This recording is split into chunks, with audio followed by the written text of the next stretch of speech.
Good morning, round two. I'm about an hour and 5 minutes away from going into trial. So I've got time on my hands, and on the drive over here, I had more time on my hands, and I chose to use that time listening to all of Earl's video about the harassment that Earl claims he's experiencing. And I want to make a couple of observations on it. The first observation is that Earl is claiming that he has a bunch of evidence, videos and pictures and other things like that of the, I forget the name of the guy who's harassing him in the comment section of his videos.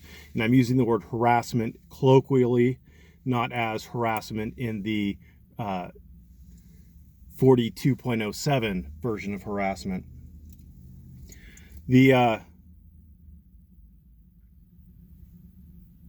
So there's that guy that he's talking about. He's talking about Mitch. I'm going to say McKenzie for lack of remembering correctly what the actual last name is. Who he claims tried to lure his granddaughter into his van to molest her for candy or some other ridiculous accusation.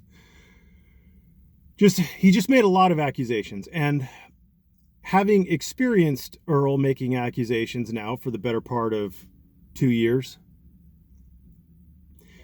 if Earl had a single shred of evidence, Earl would have plastered that shit everywhere. If you think that Earl has a hidden thumb drive somewhere with all this evidence on it, you're fucking retarded. Earl shows his hand. He showed his hand with the bank, not the bank statements, but the receipts for payments to Hemming. I mean, he's every time you turn around in previous videos, he's tried to show, he's tried to prove allegations about me by showing screenshots of stuff in Discord. I mean, if he had anything, he would show it. That is just patently obvious. So you could pretty much discount all of that. The second allegation that he makes is that I think is interesting is that there are people trying to witness tamper with him because he's a witness, so you can't talk to him or something. And that's not the way witness tampering works. You've got to be doing something to try to get the witness to say something false or to refuse to testify, things like that. And to the best of my knowledge, there have been no accusations leveled that has been going on, or at least there are no credible accusations. Earl thinks he's a witness and that somehow he's being tampered with, and I don't see it. Although he calls it witness harassment, but I believe what he's trying to refer to as witness tampering.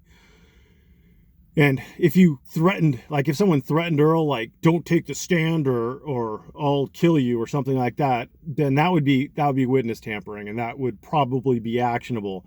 But if somebody said, you're a dirty child rapist who raped your own daughter or tried to rape your own daughter, then that's not witness tampering. That they're not trying to get Earl to say something false on the stand or refuse to take the stand, that kind of thing. And the third thing that I really want to discuss is the harassment. There is the statute that he read is accurate in so far that he read it. Electronic harassment does include sending, Facebook messages, text messages, emails, things like that to a person with the specific intent of causing them alarm, embarrassment, annoyance, offense, etc. The issue, though, that Earl doesn't seem to quite grasp is that having someone comment in the comment section of your videos is not that. That's that they're engaging in a public debate. It is a public discussion, and they're allowed to say offensive things. That's literally what the First Amendment is designed to protect. What the harassment statute is designed to protect is the act of sending emails or text messages, things directly to the recipient that are sent to the recipient for the sole purpose of harassing that recipient. Now, these comments in Earl's comment section, comments made in the chat rooms of Discord, those are public comments. Those are protected First Amendment speech. I mean, unless it crosses a line into some other area, but it doesn't meet the requirements of the harassment statute because it is out there for general comment. And people, believe it or not, Earl, people are allowed to have an opinion on you.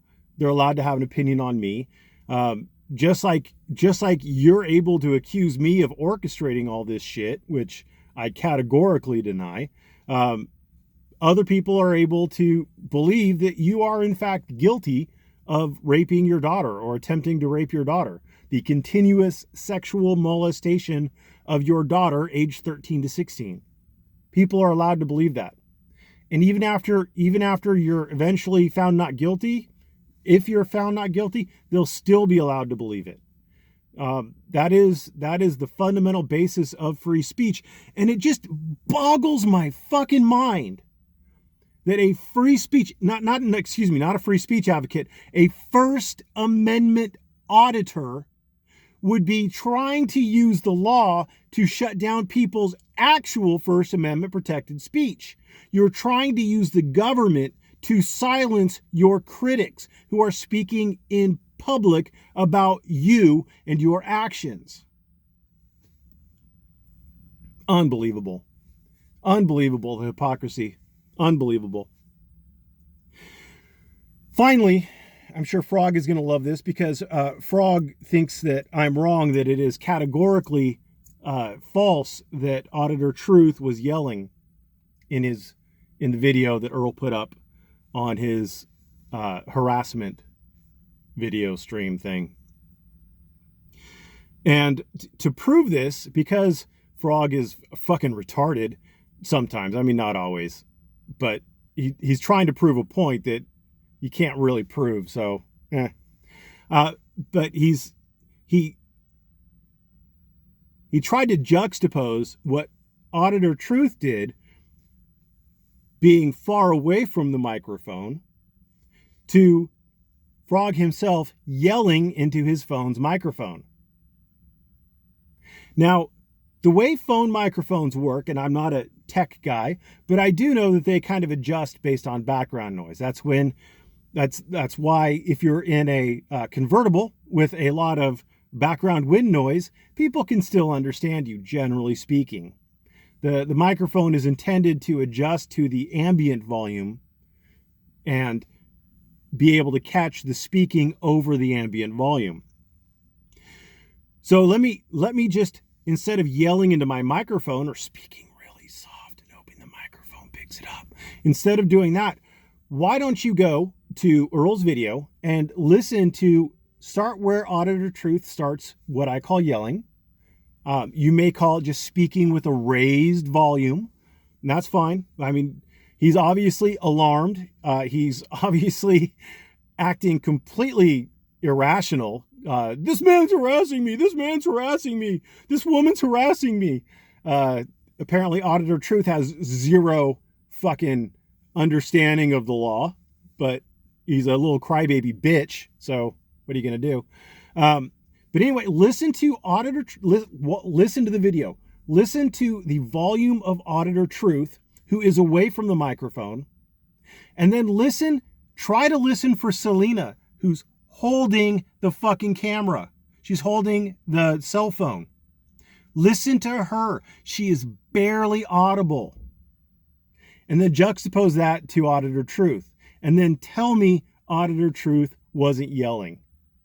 I will enjoy hearing your comments or reading your comments in the comment section below. Thanks and have a great day.